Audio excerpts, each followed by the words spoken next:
कभी कभी लोगों को अपना जान देकर कोई चीज़ का कीमत चुकाना पड़ता है। इसी तरह एक व्यक्ति बिहार के रहने वाला होता है जो शादीशुदा होते हुए भी एक महिला से प्यार कर बैठता है और दोनों का प्यार इस कदर परवान चढ़ता है कि दोनों एक दूसरे के साथ जीने मरने का कसम कसमें खाने लगते हैं और फिर इसका अंजाम बहुत बुरा होता है। एक व्यक्ति का संसार उजड़ जाता है, उसके पत्नी विधवा हो जाती है, उनके बच्चे अनाथ हो जाते हैं और दूसरी महिला का भी पति जेल चला जाता है और वह महिला भी बेसहारा हो जाती है। हाँ, तो कहानी अच्छा लगे तो वीडियो को लाइक करो और चैनल को सब्सक्राइब करें। और आप सभी भाइयों बहनों का नमस्कार। आप देख रहे हैं द रियल क्राइमर में आपके साथ रंजित नायक। बिहार के भोजपुर में एक गांव लगता है राजा बाजार। वहीं एक व्यक्ति रहा करता था जिस व्यक्ति का नाम मनोहर होता है। मनोहर के पत्नी रूबी और इन दोनों का एक छोटा बच्चा 2 साल का। और मनोहर बेकरी का काम किया करता है और जो भी बेकरी से पैसा कमाता उससे अपना परिवार का हर ज़रूरत का सामान ला के दिया करता है, जिससे उसका परिवार काफ़ी खुश होता है। और मनोहर का पत्नी भी फिर से प्रेग्नेंट थी और एक शाम मनोहर और मनोहर के पत्नी रूबी दोनों साथ में खाना खाने के लिए बैठे हुए थे और इसी बात पे चर्चा हो रहा था कि हमें अब हॉस्पिटल जाकर अपने बच्चे का डिलीवरी का डेट निकलवाना होगा कि कब डिलीवरी होने वाला है। मनोहर भी बोलता है कि अच्छा ठीक है, कल सुबह में हम लोग दोनों हॉस्पिटल चलेंगे। दोनों बात कर ही रहे थे तभी तक दरवाजे को कोई नॉक करता है और मनोहर के पत्नी उठकर दरवाज़ा खोलने जा रही थी तभी मनोहर बोलता है कि तुम बैठो, मैं दरवाज़ा खोलता हूँ और देखता हूँ कि कौन है। मनोहर खाना पर से उठता है और दरवाजे जाके खोलता है। सामने 3-4 व्यक्ति होते हैं और जब उन व्यक्ति को मनोहर देखता है तो बोलता है कि भाई क्या काम है। जो व्यक्ति दरवाज़ा खुलवाए थे वह व्यक्ति बोलते हैं कि हमें केक चाहिए।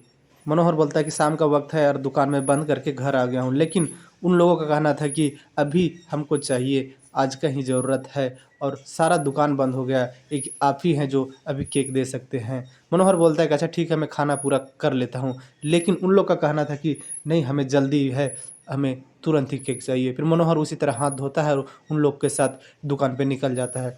जब मनोहर घर से 50 फीट की दूरी पे जाता है तो मनोहर की पत्नी को और आसपास के लोगों को एक गोली की आवाज़ सुनाई देता है। आसपास के लोग उठकर तुरंत बाहर निकलते हैं और मनोहर की पत्नी भी निकलती है और जहाँ गोली का आवाज़ सुनाई दिया था वहाँ पहुँचते हैं तो देखते हैं कि मनोहर ज़मीन पर पड़ा हुआ है और उसे ही गोली लगा हुआ है और मनोहर के शरीर से काफ़ी ज़्यादा ब्लड बह रही है। मनोहर की पत्नी मनोहर को ज़मीन पे गिरी देख रोने बिलखने लगती है और वहाँ के कुछ लोग फिर पुलिस को खबर करते हैं। पुलिस आती है और जब मनोहर को नब्ज़ को छुआ जाता है तो मनोहर का नब्ज़ ठंडा पड़ गया था, यानी मनोहर का सांस टूट गया था। मनोहर इस दुनिया को अलविदा बोल गया था। फिर पुलिस मनोहर के बॉडी को कब्जे में लेती है और उसे पोस्टमार्टम के लिए भेज देती है और पुलिस इधर गांव वालों से और उसकी पत्नी से पूछताछ करने लगती है। पहले पुलिस उसकी पत्नी से पूछती है कि क्या तुम्हारा किसी के साथ कोई लड़ाई झगड़ा, कोई दुश्मनी था, लेकिन उसका पत्नी जो रूबी होती है वह बोलती है कि नहीं साहब, हमारा तो किसी के साथ लड़ाई नहीं था, हमारा पति का भी किसी के साथ लड़ाई नहीं था। फिर पुलिस गाँव वालों से कुछ पूछती है, गाँव वालों से वही पूछती है कि क्या मनोहर के किसी के साथ वैसा कोई लड़ाई झगड़ा था क्या, लेकिन गाँव वाले भी बोलते हैं कि मनोहर एक बहुत शांति स्वभाव का व्यक्ति था, इसका किसी के साथ कोई लड़ाई झगड़ा नहीं था। इधर मनोहर का पोस्टमार्टम हो जाता है। पोस्टमार्टम होने के बाद मनोहर का बॉडी को उनके परिवार वालों को सौंप दिया जाता है। उनके परिवार वाले मनोहर का अंतिम संस्कार कर देते हैं। इधर पुलिस छानबीन में कर ही रही थी कि मनोहर को मारने वाला कातिल कौन है। फिर पुलिस मनोहर के कॉल डिटेल चेक करती है, लेकिन उसमें किसी ऐसा भी कॉल नहीं था जिससे पुलिस को शक हो सके कि मनोहर का मारने वाला कातिल कभी मनोहर को फ़ोन किया। जब पुलिस को कॉल डिटेल में किसी पर शक नहीं होता तो उस गांव का सीसीटीवी कैमरा चेक करने लगती है।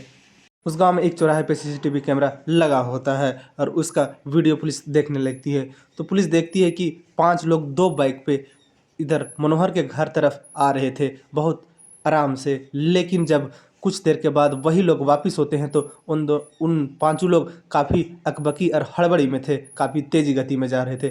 पुलिस को उन पांचों पे शक होता है। उन पांचों को पुलिस गिरफ्तार करती है। वो पांचों का नाम गुड्डू, कमलेश, धनंजय, रसोई और उमेश होता है। ये पांचों यादव कास्ट में से होते हैं।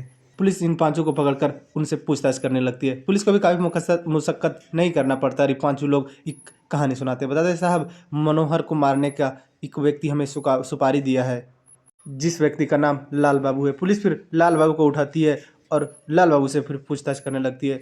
लाल बाबू बताता है कि साहब हम बाहर रहा करते थे और हमारी पत्नी जो थी वह घर में रहा करती थी और सिलाई के काम किया करती थी, लेकिन हम एक बार बाहर से कमा के अपना घर आते हैं और जब घर के सामने वाला ही घर में अपना बाइक खड़ा कर रहे थे, उसी वक्त उस घर से कुछ आवाज़ आ रहा था और उस आवाज़ को सुनकर हम उस घर में जाते हैं। उस घर काफ़ी सुनसान था, वो घर में कोई नहीं रहा करता था और जब उस घर में हम जाते थे, अंदर का नज़ारा देखकर हमारे पैरों तले ज़मीन खिसक जाता है।